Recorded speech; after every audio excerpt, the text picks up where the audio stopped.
Bill got his degrees, both his undergraduate and his graduate degrees at UC Berkeley. He was a professor at UC Berkeley. Somehow he figured out that California wasn't right for him, that New Jersey was much better. And the first time I ran into him was we were colleagues at the NEC research labs. Bill is a theoretical biologist. He uses information and physics to understand how we see, among other things. What I specifically remember is he had a fly mounted on a little post. He was showing it dirty movies, I think, and watching the signals coming from the brain. My first impression. Okay, afterwards, Bill moved to Princeton. We were colleagues there for a while, and he's been there ever since. He's also a presidential professor, something like that, at City College, where he's trying to organize a graduate program in physics. And he's going to give us a great talk. One of the great things about Gill is he never ever, in all the time I've heard him talk, uses slides or projectors or anything like that. It's always a chalk talk. One of the things that's great about that, especially if you're a theorist, is you can draw the data and draw how well the theory fits your data. So, Bill?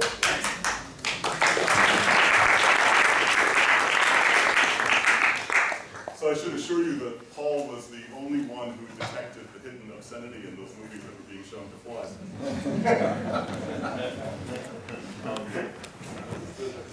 They were in fact constructed to be random, which, never mind. All in the eye of the Well, absolutely, that's what that shows. So what I decided to do today, and we'll see how it works out, is to give a talk not about so much one very specific system that my colleagues and I have been thinking about, but about a set of ideas which get illustrated by several different systems. And we'll see how well that works. I mean, if one spends long enough, you can make sense out of this, but whether it fits into a decent length colloquium is another matter. And really, the motivation is that, as many of you know, the study of biological systems has become a much more quantitative enterprise in, let's say, the last 10 to 15 years. Different areas of biology being in different states, compared to what we're used to in physics.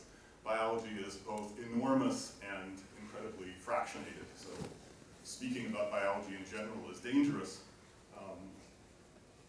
But it's true that there are many more systems in which one can do physics-style experiments and sort of wrestle the system into some form where we can start talking about it in a language that we find comfortable. What this has led to is a proliferation of models for specific systems. And this is enormous progress, of course, but it's also in some way not what we were hoping for, because as you all know, physics is not a collection of isolated mathematical models for specific cases, right? There are theories that have rather more generality from which we can actually derive things. And so the thing that keeps me up at night is whether we'll ever get to the point where we can actually derive things about biological systems rather than just having elaborate models that we fit to the data. So can we have predictive theories in the sense that we're used to in physics? And I don't really know the answer to that. Obviously, I'm optimistic, or I wouldn't be standing here. So what I'm going to do is I'm going to try out for you, or I'm not trying it out here. This is work that many people have been involved in over a decade. I'm going to talk to you about one example of a principle we might use in order to try and organize our thinking about a wide range of biological systems.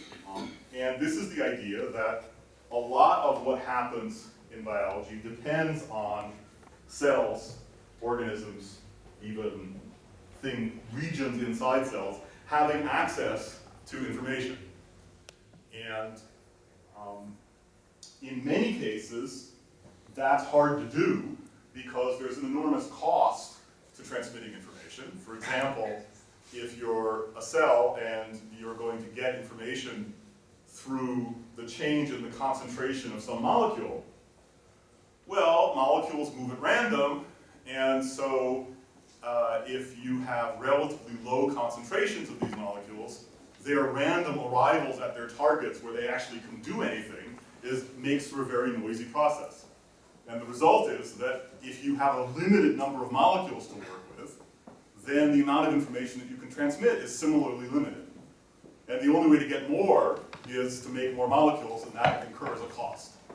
So if you're a cell trying to control your metabolism in relation to the nutrients that are in the environment, the way you actually do that is you sense the nutrients in the environment, you turn that into an internal signal, which is the concentration of something, and that molecule then influences whether you read out the information needed to make different enzymes that are useful for catalyzing different chemical reactions. So in the middle of this process, there's a signal, which is the concentration of a molecule you're actually making. And so the only way that you can transmit more information is to make more of the molecule. And so there's a real cost. So that suggests that there would be a pressure to transmit as much information as possible, given the constraints that you're only willing to invest a certain amount in doing it. Now, of course, this is a problem that we're very familiar with in a technological sense, in technological context, because you pay for the right to transmit bits of information over various communication channels, including the one that you all have in your pocket, which I trust you all set on vibrate rather than ring, as they say, and the exits are in the back. So you pay for the right to transmit bits in the same way that the cell pays. The currency is different, but the idea is the same. And you might say, well, all right, that's nice, but why do I care abstractly about bits? Well, let's think about the case with the phone, right? It's really spectacular. You know, there's just check the magnetic field. Yes.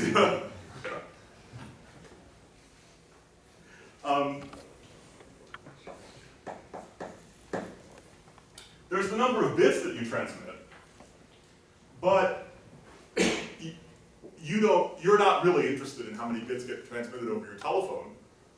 A cell is not interested in how many bits of information gets transmitted from the concentration of sugar in the environment to the amount of enzyme that's being synthesized. You are not interested in the number of bits that you transmit from your brain to the muscles in your arm that allow you to touch something, right? That's not the interesting quantity. There's some other interesting thing, something that you actually care about, some measure of your performance.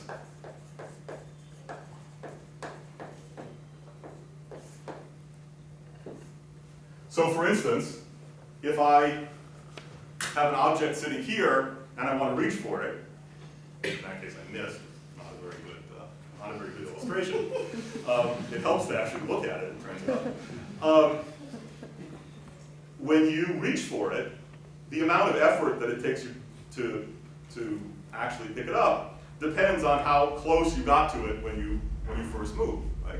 So you might say that your performance measure is something like how close you got to the object when you first reached for it.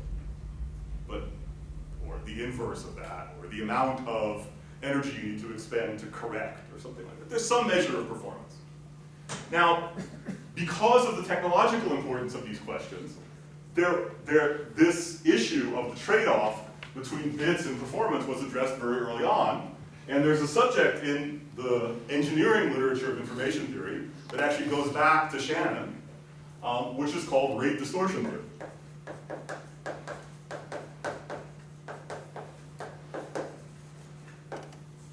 And the content of rate distortion theory is that whenever you're in one of these situations, you're a bacterium and you would like to grow as fast as you can, so you care about your growth rate averaged over the many different environments that you will encounter in your lifetime. And in order to optimize your growth rate, you should sense your environment and use information about the environment to tune all your internal variables. But if you don't tune them enough, then you can't adapt to your environment, and if you tune them too much, then you get diminishing returns. So there's a curve, which is the rate distortion function, and it tells you in a almost thermodynamic-like fashion that there's a forbidden region. No matter what problem you're doing, if you want to achieve a certain level of performance, then there's always a minimum number of bits that you need. So it's not that, in some sense, you make a living by collecting bits. It's that in order to perform at a certain level, there's always a minimum number of bits that you need. So now the question is, where do organisms live? If they live in a world where bits are really cheap, then they can wander very far out on this axis, and the whole question about whether they're doing the right thing is really, can they climb up and use the bits that they have in an efficient way? Alternatively, and actually, since there are diminishing returns, collecting more bits doesn't really help. The problem isn't to collect as many bits as possible, the problem is to do the right thing with the data that you have. On the other hand, if bits are very expensive, then you're stuck down here. And now there's an enormous pressure to make sure that you use them efficiently. And once that has acted and everybody's using their bits as efficiently as possible, the only thing you can do in order to perform better is to collect more bits. So there are a number of situations in which you can argue that the cost of gathering information for organisms is very, very large. And so it seems plausible that systems have been pushed up against this curve and in fact are being driven out to collect more information. But we don't know this. Okay? We don't know whether life operates in an information-starved or information-rich environment. If it operates in an information-starved environment, then there really is a premium on getting as much information as possible out of limited resources. And that's the idea that I'm going to pursue today. Okay? So how do you do that? Let me give you an example that comes from thinking about the early stages of processing in the visual system. Actually, the problem is much more general, but it arose in the context of the visual system. So let me imagine that I look at some particular cell in your retina, and like all the cells in your nervous system, the signals that are transmitted are electrical. And in fact, at very early stages, the signals are actually analog. So there's a voltage.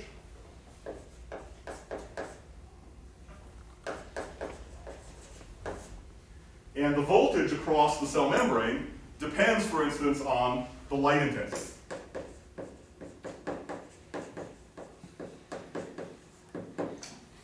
So this cell encodes, if you will, information about the light intensity and voltage, and you ask, well, how does the light intensity depend on the voltage? Well, the relationship is one of these sigmoidal curves, and you see these things throughout biology.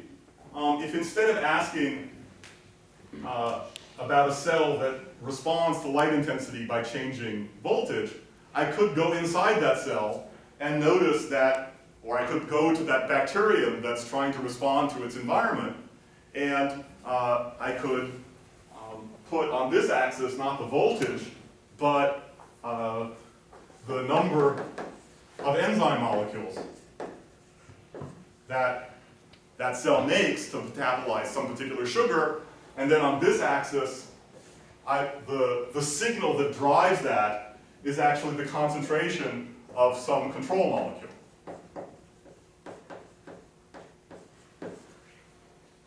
And again, if you look, you'll find that the relationship has this roughly sigmoidal form. So you can ask yourself, if this is the kind of thing that cells can do, how do I ensure that the transmission of information through a system like this is efficient? How do I transmit as much information as possible if this is what I can do? Well, actually, this is already not well posed. Because if this is what you can do, and by this you actually mean that the voltage is exactly this function of the light intensity, then you can transmit an infinite amount of information.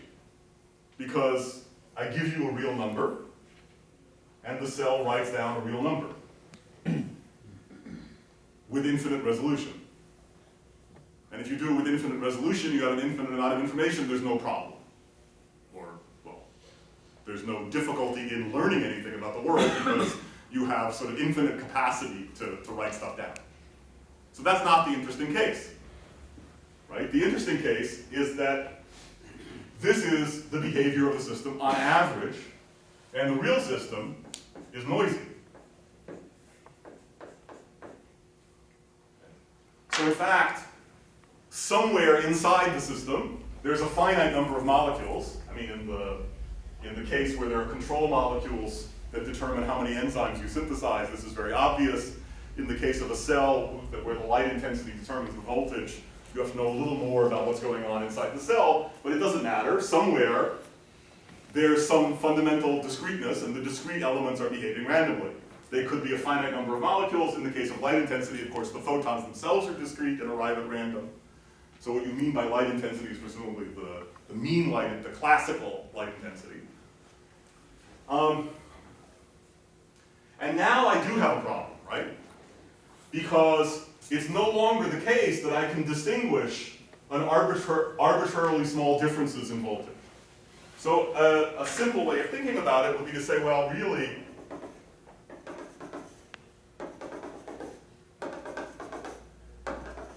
if the error bars look the way they do, it seems like there's roughly 1, 2, 3, 4, 5, I don't know, different levels that I can really distinguish.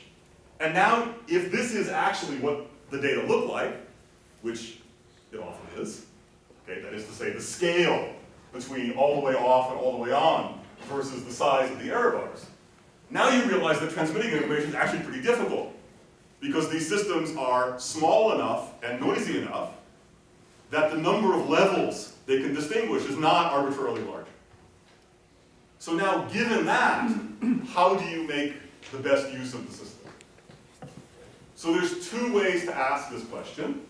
One is to go dig inside and ask, exactly why does the curve have this shape, and why are these error bars as big as they are? Maybe there's something I can do inside to shrink the error bars down.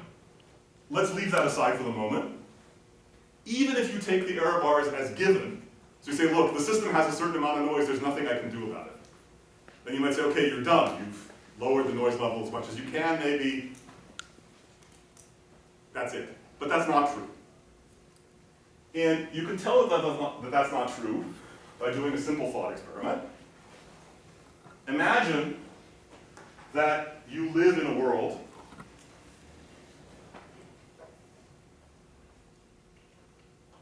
where the signals that you encounter, right, you walk around, it's really bright outside. And so the light intensity comes from a probability distribution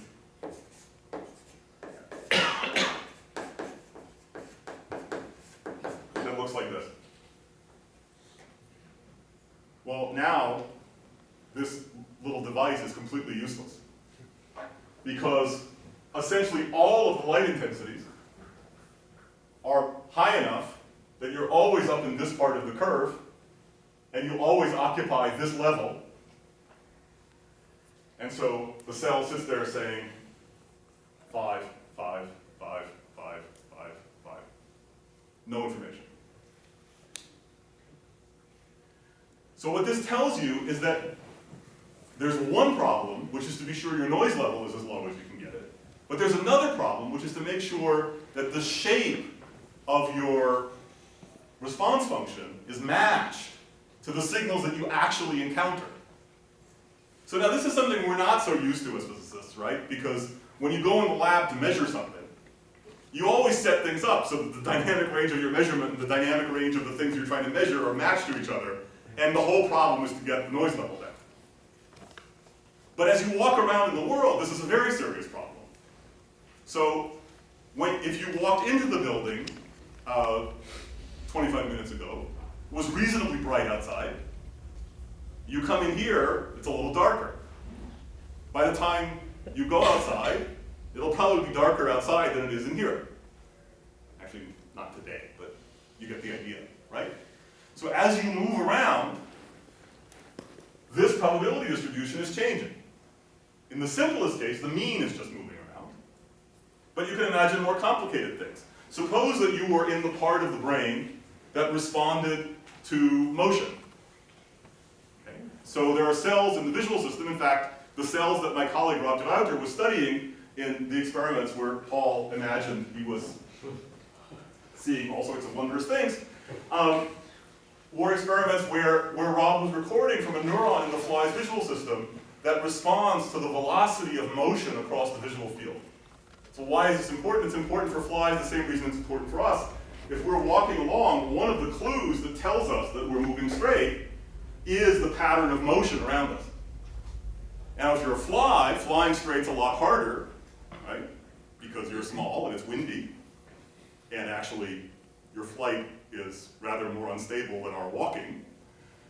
So if you're a fly and you're flying straight, what's really happening is that you're weaving a little bit, and you correct your weaving on a time scale of tens of milliseconds, and the amplitude of your weaving is just a few degrees, so you see typical motions which are 20, 30, 40 degrees per second. But if you ever watch a fly flying around, you also know that they can engage in acrobatic behaviors. And in fact, if the wind just picks up, they will engage in acrobatic behaviors whether they want to or not. So if the wind picks up, suddenly their angular velocities become plus or minus 100 or 200 degrees per second. And if they start doing acrobatics, they go to thousands of degrees per second. So that's a case where this probability distribution, the mean doesn't move around. Your average angular velocity is still zero unless you're systematically winding yourself up, right? So you go left as often as you go right, but it might be that the distribution is very narrow because you're flying relatively straight, or it might be that the distribution is very broad because you're flying acrobatically. So as you move through the world, in contrast to the situation that we usually encounter in the laboratory, the distribution of signals that we're trying to measure changes. So this question of getting things aligned is no longer trivial.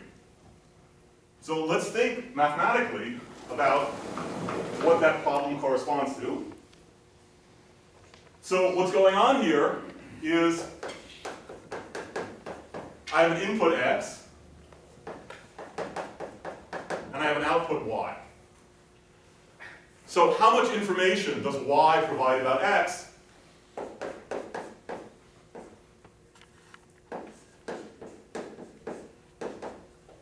Well, what Shannon taught us in 1948 is that if you want to measure how much information you can get, right, that information, or more precisely the lack of information, is related to entropy, the same entropy that you learned about in statistical mechanics. So you may remember in your statistical mechanics course, there's some vague remark about how the entropy of the gas in this room reflects our lack of knowledge about the microscopic configuration of the gas molecules. So what Shannon proved was the following theorem.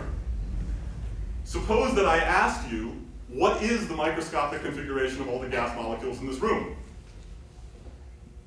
My intuition is that when you answer that question for me, I will have gained information. I would like to attach a number to that. Okay, so I ask you a question, you tell me the answer. The answer is drawn out of a probability distribution. And I want to attach a number to how much information I've gained. And what Shannon said was, I want that number to obey certain simple rules. If I have n equally likely alternatives, then the amount of information should be larger if n is bigger. If I have two independent parts to the question, in the case of the gas molecules in the room, positions and velocities, then the information I gain from the two parts should add, and so on. Okay, there's a few very plausible things. And the theorem he proved is that the only function of the probability distribution that satisfies those conditions is the entropy. Not obvious. So it's not what they told you in your statistical mechanics class where they said, well, the entropy has something to do with your lack of knowledge. No, the entropy is the only way of measuring your lack of knowledge, or more precisely, the information you would gain if you were told the microscopic configuration. Any other measure you try to place on the distribution will fail for some distributions to obey reasonable conditions. So the amount of information that you gain then is the entropy of the distribution of inputs minus the entropy of the distribution of inputs once you know the output. Right? So this is a measure of how much information I could gain if you actually told me X, but I didn't tell you X. After I tell you Y, there's still some uncertainty left over, and that uncertainty traces back to those error bars. And then you should average this over the distribution of Y. And that's the average information that you'll gain. So there's various ways of writing this, and I'm not going to go through all the algebra, but the important point is that the ingredients here, this is some function that depends on two parts. It depends on the distribution of inputs,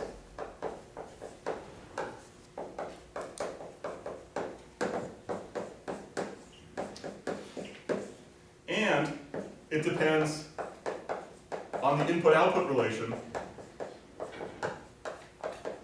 plus the noise. So in that picture up there, the blue curve with the yellow error bars is here, and the orange curve that describes the distribution of intensities is sitting here. Now, if I tell you that this is fixed, so the input-output relation of your device and its noise level are all fixed, you can transmit more information by feeding the system the right distribution of inputs. Or more precisely, you can maximize I by matching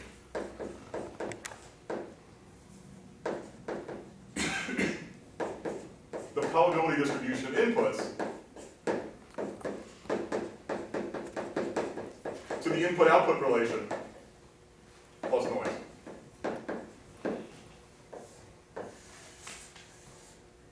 So if you go through the math, what you discover is that, for instance, if all these error bars are the same size, so that each of these levels is the same size, then the way to make sure that you transmit as much information as possible is to use each of them equally often. Remember I told you that if you're over here and you only use one level, then of course you don't transmit any information at all. If you used all the levels equally often, then the entropy would be the logarithm of the number of distinguishable states, and that's the maximum amount of information that you could transmit. So how do you make sure that you use all the levels equally often? Well, you want to take this curve and slide it so that it's sitting in the middle here.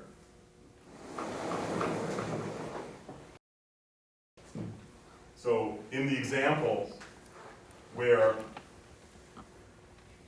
this is your input-output relation, and let's say the error bars are all the same size, then if the probability distribution of the inputs is sitting like this, then you'll achieve this matching condition. And in fact, in this condition, the matching condition can be written rather elegantly. It says that the input-output relation should just be the cumulative distribution.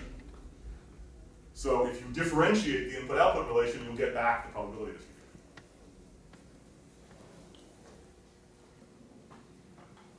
So many years ago, 1981, a guy named Simon Laughlin went through all these arguments in a simple version, and he said, well, I don't know, I can, you know, we've all been going in the lab for years and recording these input-output relations of the cells in the retina. Strangely, nobody's actually gone outside to find out what the probability distribution of light intensities looks like. So he did. He was doing this in the retina of a fly. Flies have a visual system that's somewhat different from our own. So he built a photodetector that had a lens on it that matched the optical properties of the lenses of the fly's eye. And he took a walk in the area where he caught the flies. And so he measured this probability distribution. And then he asked, is the input-output relation in agreement with what you would get from integrating the probability distribution? And not to engage in the sin of which Paul accused me in advance, I'm not going to draw for you the degree of agreement, but it's very good. And let me also emphasize that there's only, let's be realistic about it. What is the real prediction? You say, well, you know, I get the whole curve. Well, yeah, but you know, the curve, it starts over here at 0, it rises up to 1, is kind of steep in the middle. There's a lot of stuff that comes for free, right? So when you say you got it right, what does that really mean? What it means is that the point of maximum slope is lined up with the most likely value in the probability distribution. And the width of the dynamic range, let's say to get from 10% of the maximal response to 90% of the maximal response, should match the width of the probability distribution. So that's really two things you have to get right? You have to put the inflection point in the right place, and you have to get the width right. And you'd be hard-pressed to argue that the agreement was any better or worse. You know, either you got that right or you didn't. If you got that right, then you'll probably, from the back of the room, think the curves look the same, and that's probably about as good as we're going to get. And that works, okay? Importantly, the probability distribution is asymmetric. So that means that the point of maximal slope is not at the mean, it's at the most likely. Furthermore, if you think about what happens as you walk around outside and you go from daybreak to noon to dusk, the light that you see is scattered off of the other objects. And effectively what's changing is the intensity of the source. What that means is that the distribution of the logarithm of the light intensity has two pieces, one of which comes from the scattering, or reflectivity of the surfaces, and the other of which comes from the source. The source is the same for all the objects. So on a logarithmic scale, the shape of the probability distribution is pretty much always the same. It's just that the mean moves around. And that suggests that if you expose the retina to different average light intensities, the shape of this curve on a logarithmic intensity axis should stay approximately the same, but the midpoint should move around. And that is a pretty good first approximation to what happens as your retina adapts to dark and light. So it's just so there is a third axis, which is the time on which you can integrate the signal. Yes. Probably your noise depends on this time, and in those experiments, how do you?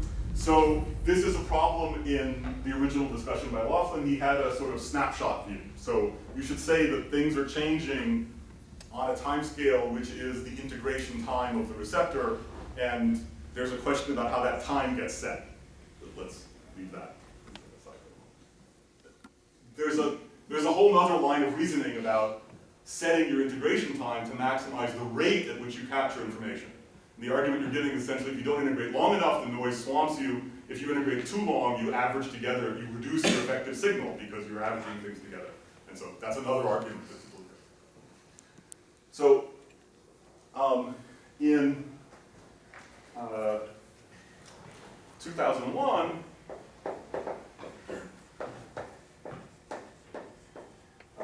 when we're all still at NEC, or just leaving,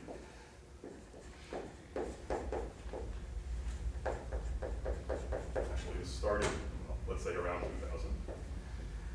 2000. Rob DeVouter and I, together with a wonderful postdoc, Noah Brenner, who's now on the faculty of Technion in this tried to do the version of this that I talked about with the changing variance. So what does that predict? Well, that predicts that this input-output relation right? If I change the variance, the width of the distribution, then this input-output relation should stretch and contract as you change the distribution of inputs. And so using those motion-sensitive neurons in the Fly's visual system, Rob figured out how to do those experiments, and Nama figured out how to analyze them. And here, this issue about what time window you integrate over and everything has to be solved. And that's a long technical aside. But when you do, what you want to do is to put on this axis the velocity at which things are moving. And since these neurons generate action potentials or spikes, on this axis you want to put the probability per unit time that the cell fires a discrete pulse. And indeed, what you see is that the shape of these input-output relations do stretch and contract as you make order of magnitude changes in the width of the distribution of inputs. In fact, you can show that if you rescale everything, so that instead of plotting versus velocity, you plot velocity divided by the width of the distribution, then the input-output relations all fall on top of each other. And you know, if you're of a certain age, when you see data collapse by scaling, it makes you feel warm inside. And it was really quite a large dynamic range, because the techniques that Nama developed for monitoring these input-output relations allowed you, I mean, I'm drawing this on a linear scale, but you can actually measure these, you can measure these input-output relations on a logarithmic scale, so you're really seeing the curves fall on top of each other over a dynamic range of 1,000 or more. Yes. What are you varying from one curve to another? Are you talking about one animal? No, you're in the same animal, so same animal, Yeah. and you're showing movies in which the typical velocities are like this, Right. or like that. All right. And- So after some amount of time, Precisely. So then, Figures so it out. let's finish what happens once you're in steady state, and we'll get back to the amount of time in just a second. Yeah. Yes. But instead of saying velocity, I said speed and direction, coding them separately. Then we would be back to the intensity problem again, but if the variance would be related to the mean. Yes, but these neurons.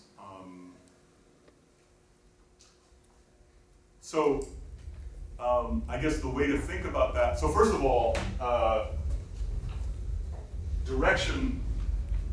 These neurons are direction selective. So there's one neuron that's worried about this direction, and another neuron that's worried about that direction. So once you're recording from the neuron that's worried about this direction, direction is just a sign. So you're right. If you thought about, one of the problems in asking, does the system really keep track of the width of the distribution? We don't know that. Okay? We know that if we change the width of the distribution, the input-output relation changes.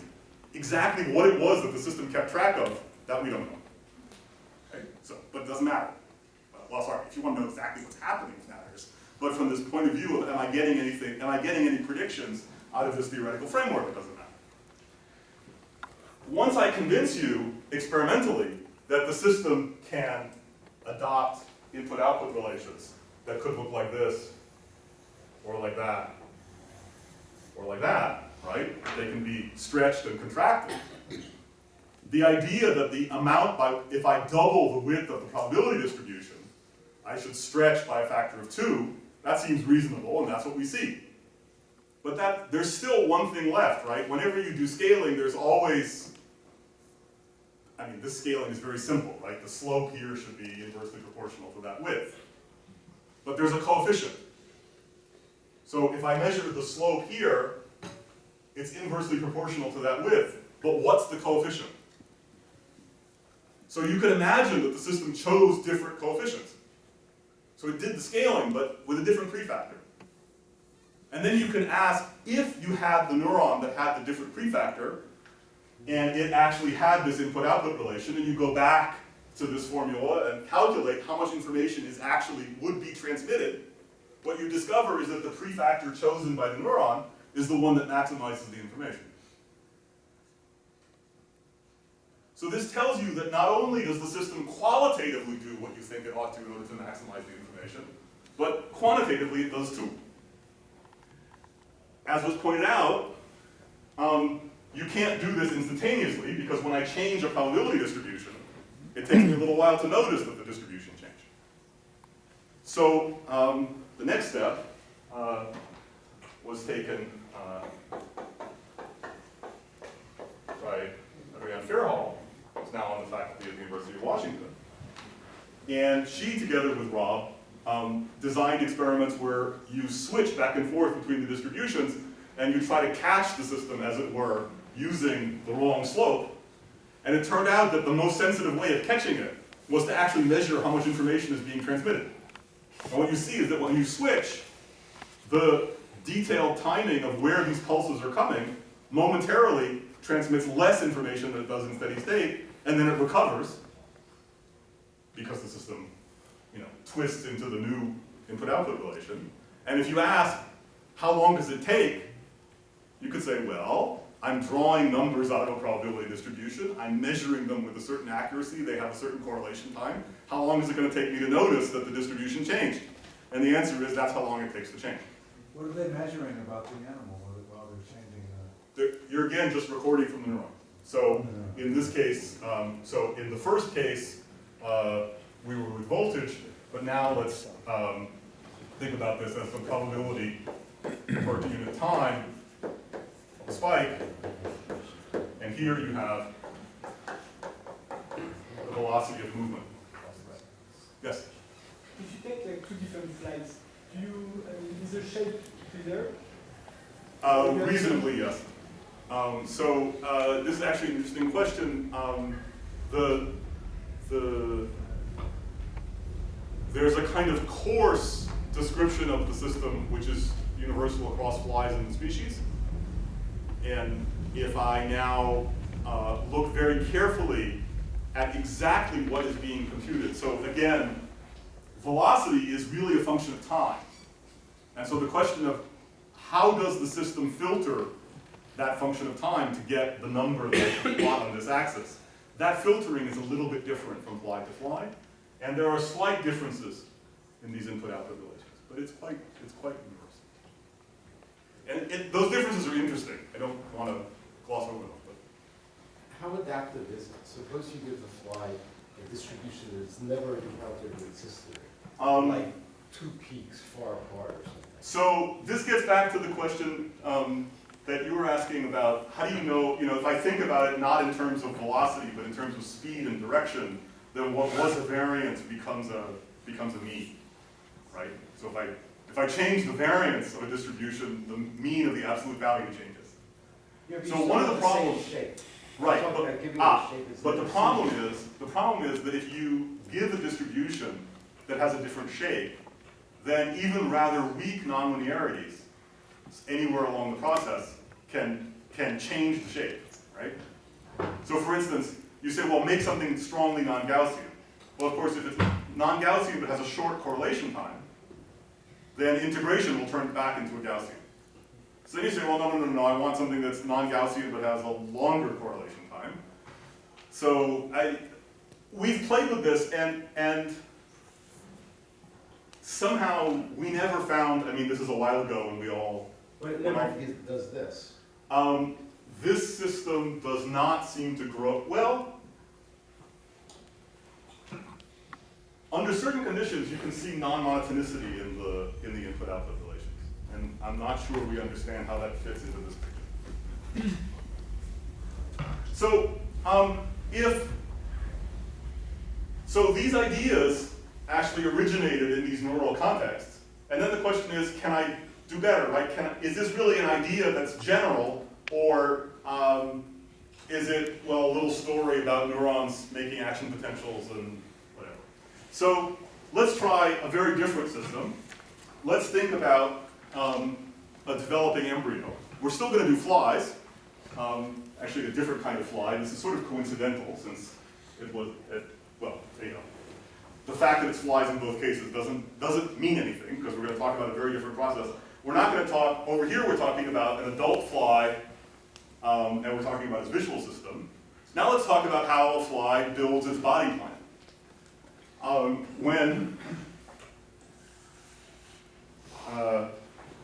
If you take the geneticist's favorite, a fruit fly, they have embryos that are about 0.5 millimeter long. And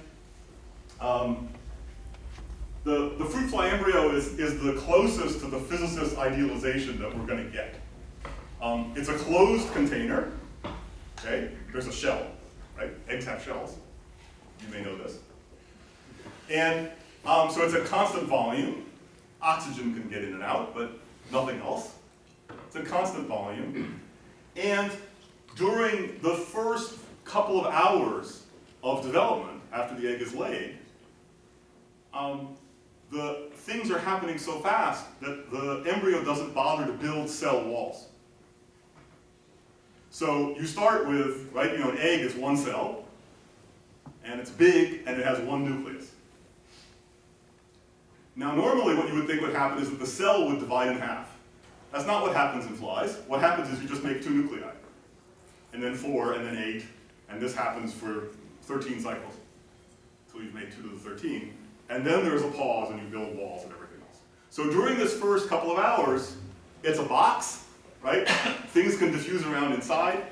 And for the convenience of our experimentalist friends, at some moment, all of the nuclei, except for a small fraction, move to the surface of the egg. So you can see them. Okay? When they're deep inside the egg, buried in the yolk, they're hard to see. Okay? So what you end up with, essentially, is you have a football that's half a millimeter, an American football, that's half a millimeter long. And there's a layer of nuclei, thousands of them, on the surface of this. Okay? It's very beautiful. Now, at some moment, stuff's going to start to happen. So for example, at some moment, really is quite extraordinary. At some moment, there's going to be a furrow that forms here, which becomes the neck of the animal, and all of this is going to become the head, and all of this is going to become the rest of the body. If you have one mother, and she lays a large number of eggs, and you line them all up under the microscope, and you look, you discover that this position, as a fraction of this distance, is accurate plus or minus 1%. Reproducible embryo to embryo, right? So they draw a line, and the line is drawn with 1% accuracy along the length. And actually, if you count the rows of cells from one end to the other, there are roughly 100 of them. We could discuss the last factor of 2, but that maybe isn't worth it right now. And what that means is that it's being drawn, I'm the 34th cell, so I go in the head. I'm the 35th cell, I go in the rest of the body. It's extraordinary. So how does a nucleus that's sitting here know what it's supposed to do? And of course, other things happen too, right? You don't just make a head, you make a whole plan. So how does it know? Well, there are molecules that the mother places in the embryo to mark cardinal points. So for example, she puts the messenger RNA for one particular protein at this end. So remember your high school biology class, for those of you who are below a threshold age. Well, you're probably too old, but maybe you heard about this somewhere. Right, information contained in the DNA gets transcribed into messenger RNA and then translated into proteins. So if you take the messenger RNA that codes for one protein and you stick it down here, then if translation starts happening, you start making protein. The source of that protein is localized, but the protein is then free to diffuse or be transported in case the internal thing is being stirred or whatever. And so the result is that if I measure the concentration of that particular protein, the source is over here, it starts to diffuse out, it probably gets degraded, and so you're going to see a profile that looks like this as a function of distance. So you can actually measure this. You can measure it in 2 different ways. One way to do it is to gently cook the egg, so you stop everything. You make antibodies against this protein, and you attach to the antibodies something that's fluorescent. And now you stain the embryo with these fluorescent antibodies, and you can see this profile. The modern, sophisticated way to do this is to reach into the genome of the fly, take out the gene that codes for this protein, attach to it the sequence that codes for a fluorescent protein, put it back in, and now the protein will just glow on its own. So there's a series of experiments that started my colleague Tank, Eric Wieshouse, and we were joined by a wonderful student, Thomas Greger, who's now back in Princeton as a faculty member, which gives you a little sense of how well the experiments went. And so he was able to do this, but more important, in addition, right, he didn't just measure the concentration of this protein, but you can also monitor this protein is one of those proteins that goes and binds back to the DNA and regulates whether other proteins get read out. Okay? So there's a whole collection of proteins, thankfully not too large, which are regulated by this molecule. And what you can then do is that kind of antibody staining experiment, but not just for one protein, but for the one that's at the input and one of the proteins that's at the output. So it turns out that if I now measure the concentration of the output protein versus position, well, actually, let me do it this way. Then what,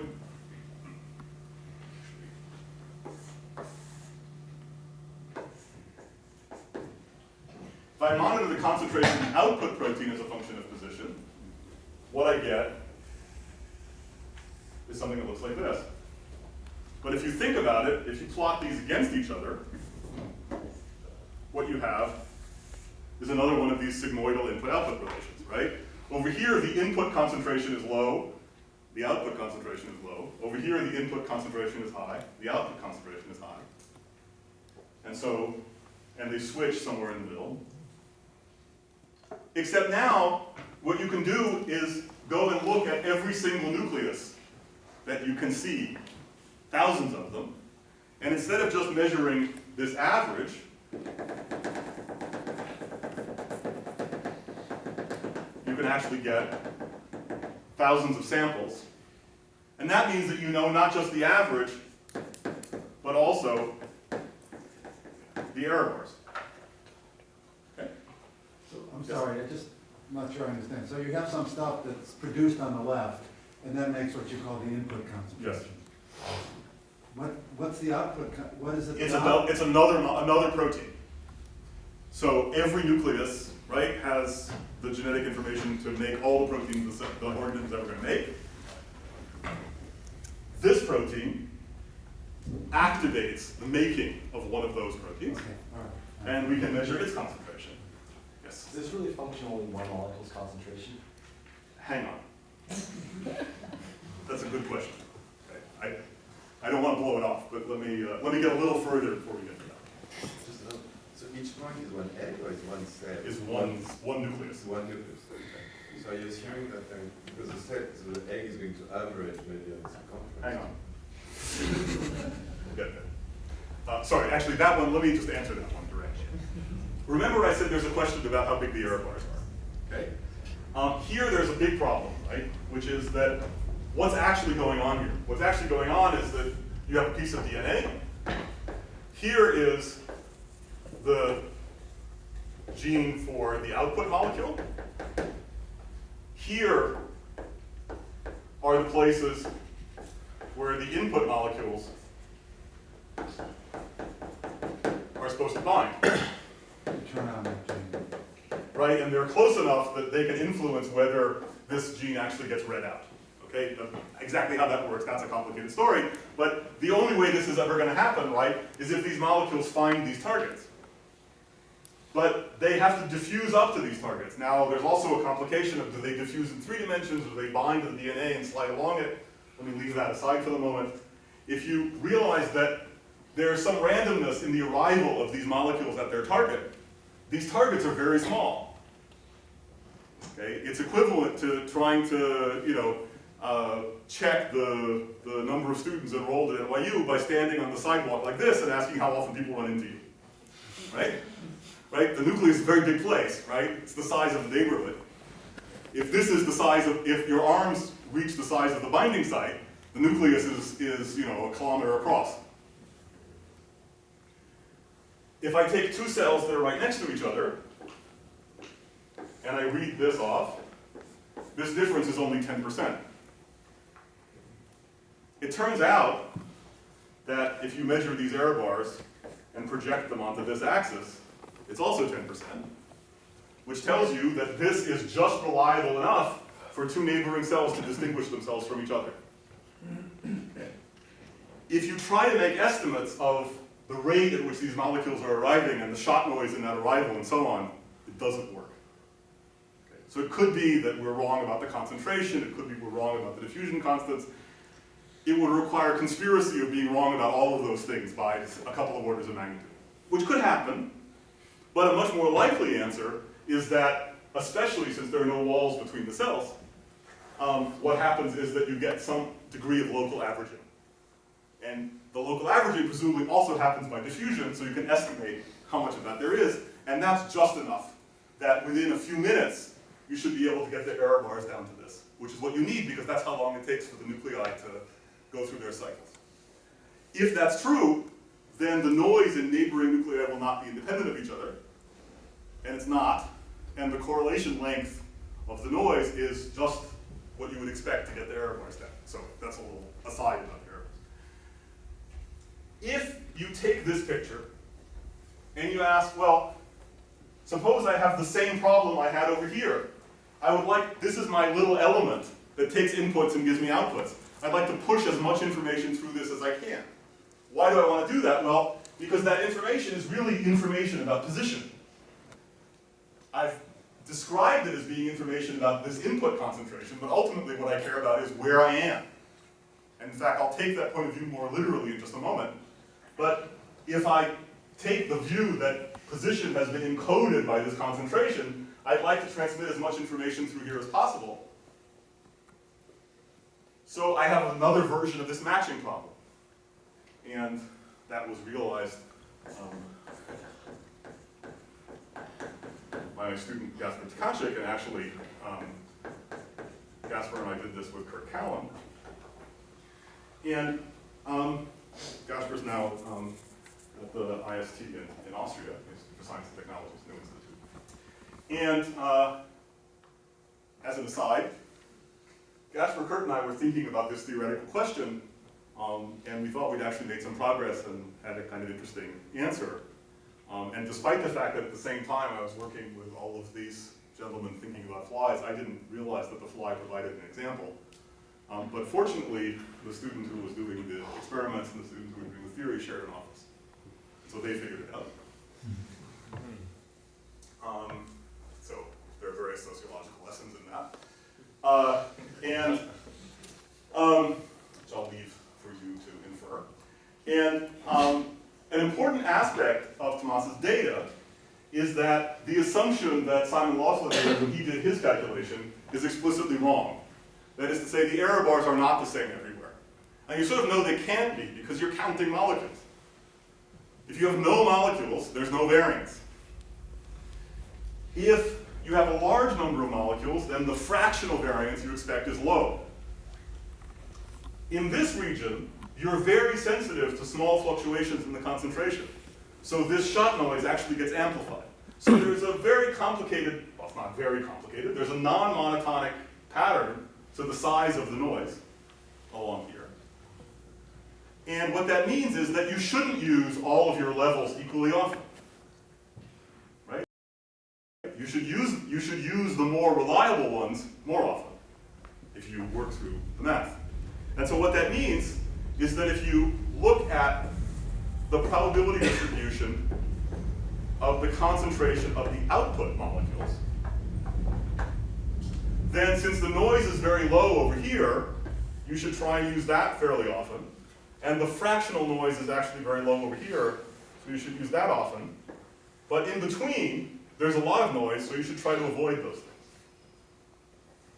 And what we realized was you could go back to Thomas's experiments where he's looking at the entire embryo and just count how often do you find a nucleus that has this concentration of the output. And here I will do what Paul was worried I might do, and tell you that you get something that agrees very well. There are error bars. So I didn't do it quite as badly as you were worried I would. The really important thing is that you might look at this and say, oh, look, there's all this talk about maximizing information, but this is just a switch. So it's on and off. And on and off, at most you get 1 bit, and that can't be the maximum, so what are you talking about? Indeed, if you measure the size of these error bars, you can compute what the maximum transmittable information really is. And it's almost 2 bits. And then you can actually measure from the joint probability distribution how much information is actually being transmitted. And the answer is 90% of the maximum, which is to say more nearly 2 bits than 1 bit. So these intermediate levels, which you don't use very often, and which seem to be very noisy, nonetheless add nearly an extra bit of information. Okay? Furthermore, the amount that they add is pretty much the maximum allowable, and the frequency with which you use them is very close to what you would expect from the theory if you were doing this matching. Now, as has already been asked, we're having this conversation as if there's 1 input and 1 output. And probably both of those statements are wrong. That is to say, there are probably multiple inputs, and we know there are multiple outputs. That is to say, the position of this cell is not encoded by the concentration of 1 protein. It's encoded by the concentration of a group of proteins, which then pass that information to yet another group of proteins. So what we'd like to do is to go in and measure simultaneously the concentrations of multiple proteins and ask how much information does that give about where a cell is along the length, and let's not worry about what the inputs were. Since we think what's important is information about position, let's just measure information about position and forget about what the inputs were that generated that. So we were joined by another student, Julien Dubuis, who developed the techniques for measuring not 2 genes at once, not 3 genes at once, but 4 genes at once, because that's actually what matters. It turns out there's 1 gene that looks like this, there's another one that looks like that, there's one that looks like that, and there's one that does some other complicated thing sitting in the background here. Actually goes down. Okay. And so you'd like to measure all 4 of these at once. They have some very complicated dependence on position on average. They've got noise levels that are moving around all over the place. And now you can ask yourself, if I'm sitting here, and I notice that the concentration of protein number 1 is this, protein number 2 is that, protein number 3 is that, and protein number 4 is 0, where do I think I am? And so if I show you what these profiles look like, and I measure the noise levels, I can estimate where I think I am. And then I can ask, what is the error bar with which you determine your position? Okay? So again, the cells encode their position in the expression levels of a collection of genes, the concentration of 4 proteins. And I can try to read that information out and determine where I think the cell is, and I can get an error bar. How accurately does the cell know where it is, given these concentrations? And I have my input now is position. And my output is the concentration of protein number 1, protein number 2, protein number 3, and protein number 4. So it's position X. And this output gives me an estimate of where I am, and it gives me an error bar, right? A standard deviation. So you have this very complicated profile. So you might say, oh, I don't know, when I'm over here, I don't really know where I am because this is flat, and over here, I really know a lot because there are sharp slopes. When you take all 4 molecules together, if you plot sigma x versus x, you see something that's almost completely flat, and the level is 1%. Remember I told you that the embryo can actually plan its body with 1% accuracy. And this isn't the only thing that it does with 1% accuracy. There's other things you can measure. They all have 1% accuracy, even the things that are sitting out here or here or here. By reading out the concentration of these 4 molecules, I determine the position with 1% accuracy. And what's even more, which is nice, because that says there really is enough information there to lay out the rest of the plan, But what's really striking is that it's completely flat. Now, remember what I told you is that there's a matching condition, right? If I want to transmit as much information as possible, I should have my distribution of inputs match the structure of my noise.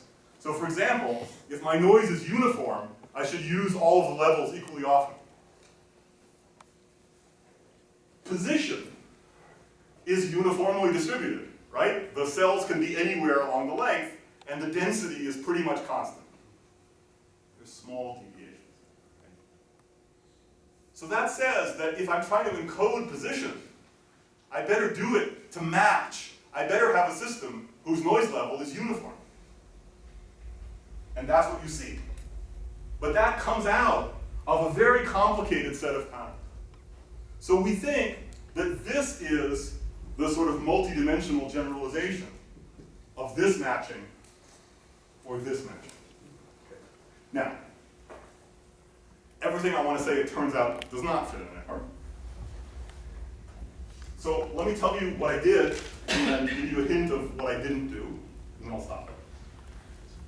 So what I've done is to try to argue that I can take this principle, which is the maximization of information, and I can use it in the context of neurons, and I can use it in the context of regulation at the cellular level. The mathematics is the same. The detailed predictions are different because what I've told you about is about how you match your distribution of inputs to the basically internal noise level and input-output relationship of the system. So it's a matching condition. It's not a direct prediction of either one. It's that they have to be in some relationship to each other. But they're independently measurable quantities, so the fact that they're in some relationship to each other is a non-trivial prediction. And this works on these very different scales at the level of the molecules that are regulating the reading out of genetic information, or neurons that are encoding either something very direct, like light intensity, or something derived, like the velocity of motion. And I should say that on the neural side, these ideas have been explored in a wide variety of systems other than the ones that I talked about here. Over here, things are newer, and it's not so clear how general they are yet. I mentioned that there is a problem of how you keep your error bars down.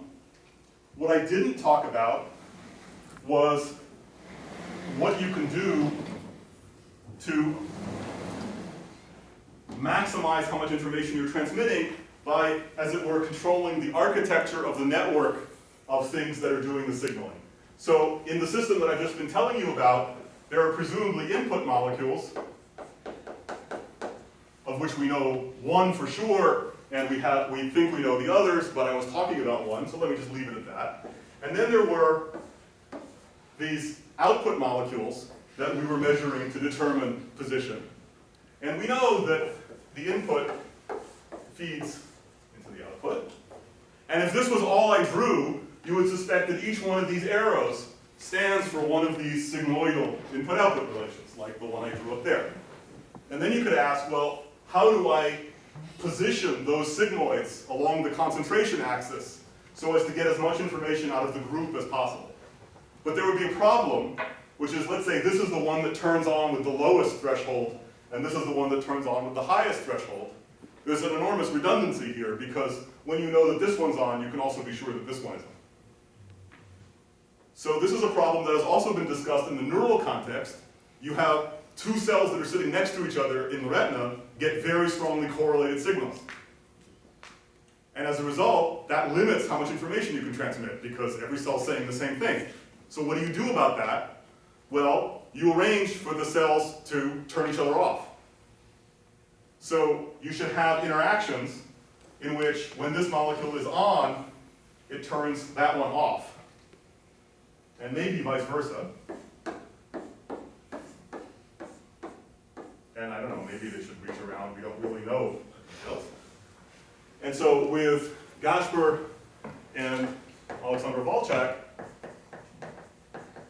we've been trying to actually solve the problem of, what numbers go with these sketches to actually maximize how much information you transmit through a system like this. And we know part of the answer. It's a complicated problem.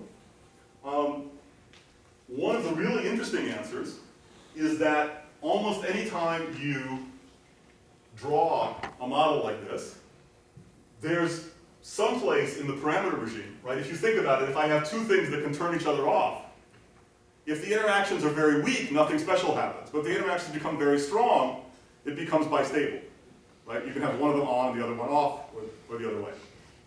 And those two behaviors, being monostable and being bistable, are separated by a bifurcation or a critical point.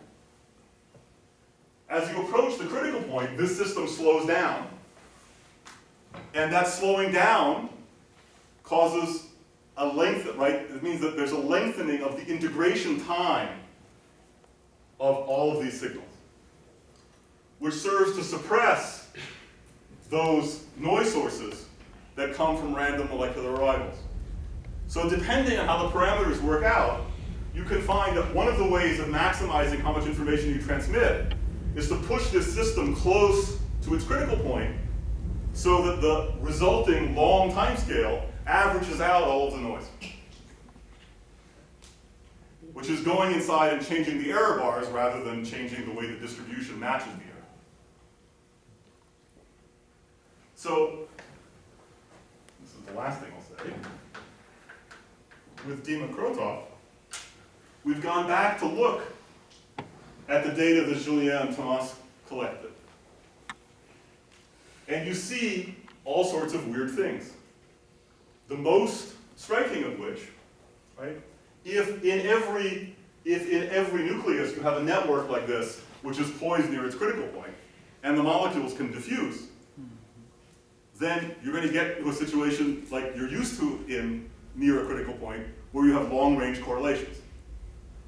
And indeed, if you look at the right combinations of protein concentrations over here, and over here, and over here, and over here, you discover that they're correlated with each other over nearly the full length of the embryo.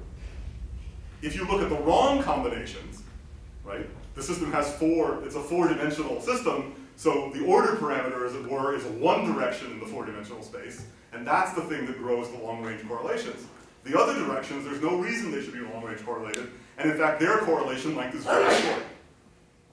So we think we're not just fooling ourselves, right? It's not that there's something artifactual that generates long-range correlations, but that maybe there really are signs, and there are more of them, that the system is tuned to a very special point in its parameter space, which we think we might be able to understand as serving to maximize information transmission. So this isn't the only candidate principle out there. There are others that people have tried out, but it's one of them that has come up in many different contexts, of which I've given you some sampling.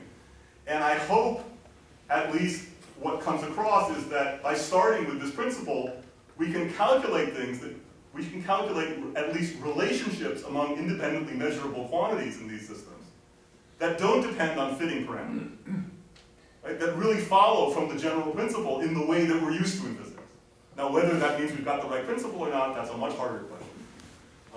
But at least it's caused us to look at the data in new ways, and I think in productive ones. So thank you for your patience.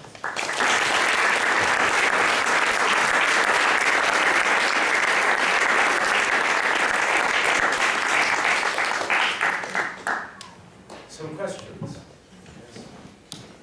So you provide sort of this very, at least enticing sort of derivation from, okay, if I assume some sort of optimality principle, then I predict these things, and then I see that they're in agreement. But it strikes me that in both of these cases, if you're providing a signal, there must be a receiver somewhere. And an equally compelling principle, at least naively speaking, would be that you need, given that receiver has some constraints or some way in which you expect it to behave or operate, you would also need to optimize for the receiver rather than just for representing the stimulus with maximum fidelity. Okay, so let me give you I guess there are three replies. Okay, first of all, when we talk about maximizing how much information you transmit, there is one gigantic cheat, which you didn't quite call me on, but you got close, which is that obviously some bits are relevant and some are not. That's why, for example, it's possible to sit here in this picture. You collected lots of bits, they were just the wrong ones. Okay? So the examples that I'm giving you, I think we have succeeded in part because it's pretty obvious which bits are relevant, right? It's obvious that you're sitting in the embryo in those very early stages. You really want to know where you are. It's obvious that if this is a neuron that is responsive primarily to visual motion, then it's information about motion that matters, right? There's a much harder question, which is, what do you do if you don't have that hint? So for example, if I think about the retina as a whole, it's not obvious that I want to collect as much information as possible about the visual world. Right?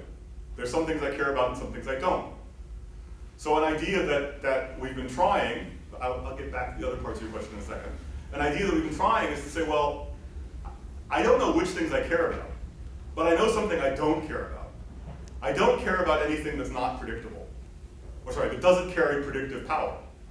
So if I've seen something, and it can't help me predict what's going to happen next, then it's useless to me. Because by the time I try to use my sensory information to guide my actions, it's already the future. And so if I have a piece of my sensory data that's totally uncorrelated with the future, I might as well get rid of it. Okay? So, and that's already not a trivial problem, to separate the predictive part from the unpredictive part. So in collaboration with Michael Berry's group at Princeton, the postdoc who was doing a lot of the experiments was Olivier Marr, who's now in Paris, and the theorist was Stephanie Palmer, who's now at the University of Chicago. We've been trying to ask, is it possible that groups of neurons represent the do an efficient job of separating the predictive from the non-predictive part of the information? So that's one set of answers. And that's in some sense an answer that's related to the what does the next guy down the line care about? Your concern is that even if I know what he cares about, it might be that he can't deal with all possible representations. And that's possible.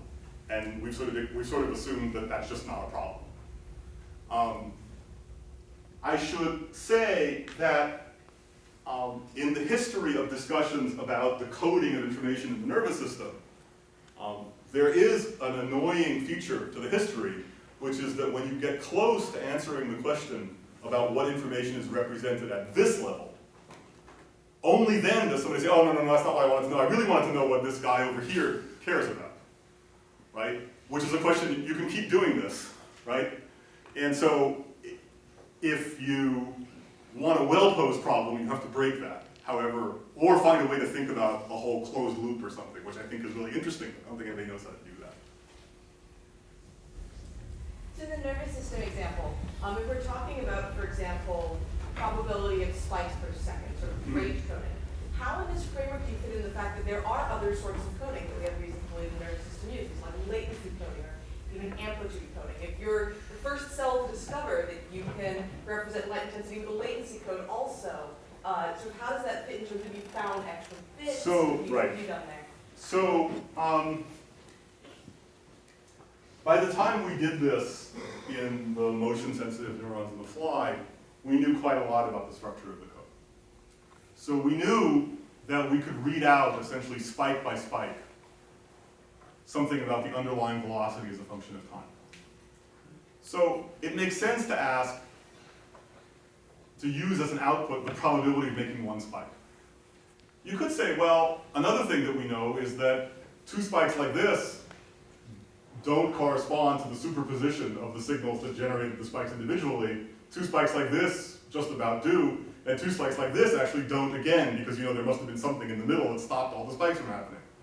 So you could redo this analysis and talk not about the probability of making a spike, but making some pattern of spikes. And the whole thing gets recapitulated. It's just that you have less data because you've divided up, if you saw 10,000 spikes, then you saw, 1,000 examples of this and 1,000 examples of that and 1,000 examples of that. So you can redo it all, it just gets all a little noisier. And so, in fact, I think another way of asking your question is, isn't there a way of saying all this that doesn't depend on making a commitment about which are the correct symbols at the output? And I know how to do it if you pick any symbol you want. I don't quite know how to do it in a way that doesn't involve picking. But pick any symbol you want, you get the same answer. That is to say, you get this scaling behavior back. The detailed shapes of the input-output relations, of course, change, and in fact become non-monotonic. One last one. If I'm an organism and I want to do two very different things, and say each of them is optimal in the sense that you talked about, is there some measure of information that I can use to tell me that if I'm in an environment which makes one of those things easier, that some measure of information tells me that I'll tend to do that rather than the other one? So if you go back,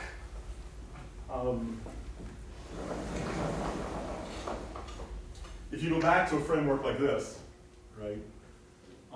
Then I think you can see something like, I mean, we'd have to do a little work, right, to do a real calculation. But you can imagine a situation in which one thing you could do is collect lots and lots of bits, and then you can sort of do anything you want. But what you're saying essentially is really most of the situations you come up against, you should either do this kind of thing or that kind of thing. And so I need one bit to tell me which one it is, and then once I know which it is, maybe it doesn't take me so many bits to get it right. Whereas if I sort of want to have some more global strategy that always works, that includes the cases where I should do some complicated mixture, then I need lots more information. But there are diminishing returns. So in a picture like this one, you could take what you're saying and formalize it so that indeed it comes out that there's a relatively low information strategy that gets you near maximal performance. Right? So if I get that one bit right, which one I'm supposed to do, then I just need an extra couple of bits to narrow in on it. Whereas if I'm sort of considering all possibilities, then I would need many more. In some sense, right, if the picture that you're sketching is one in which there's sort of two distributions that don't overlap very much. And once you understand that structure, there's one bit to tell you which one you're looking at, and then whatever resolution you need inside. If they overlap a lot, then you have to distinguish all the gradations in between. And so yes, being efficient in an information theoretic sense would include discovering that structure. I should say that one of the reasons why these notions of optimizing information transmission are attractive is that if you leave this world of input and output signals and try to go up a level and think about learning, then you can also think about, for instance, if I give you a data stream that has some underlying model that lives in a class of models, you know the class but you don't know the parameters. And I ask you to extract from all the data you've collected as much information as you can about the future of the time series.